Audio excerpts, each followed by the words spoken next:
Hello friends, welcome to my channel.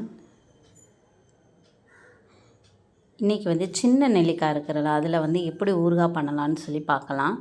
அதில் நான் நெல்லிக்காய் நல்ல பீசஸாக கட் பண்ணிக்கோங்க. அதில் கொட்டை இருக்கும், கொட்டையோடு நம்ம சேர்த்து வச்சோம் அப்படின்னா நல்லா இருக்காது. அதனால தனியாக எடுத்துக்கோங்க. எடுத்துகிட்டு நல்லா கடுகு போட்டுட்டு நம்ம கட் பண்ணி வச்சுருக்கிற சின்ன நெல்லிக்காவையும் போட்டு தேவையான அளவு சால்ட் போட்டு நல்லா கிளறிட்டு அது பாதி நல்லா வேகணும். வெந்த பிறகு தேவையான அளவு சில்லி பவுடர் சேர்த்துக்கலாம். சேர்த்து இப்படி நல்லா மிக்ஸ் பண்ணிக்கோங்க.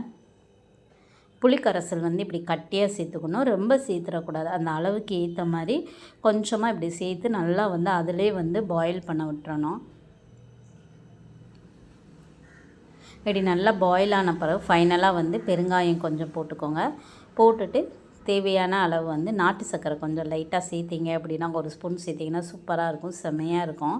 ட்ரை பண்ணி பாருங்கள். எடுத்து ஒரு பாட்டிலில் இப்படி ஸ்டோர் பண்ணி வச்சுக்கிட்டிங்க அப்படின்னா கண்டிப்பாக சூப்பராக இருக்கும். ட்ரை பண்ணி பாருங்கள். பிடிச்சிருந்துச்சுன்னா சேனலை லைக் பண்ணி சப்ஸ்கிரைப் பண்ணுங்கள் ஃப்ரெண்ட்ஸ்.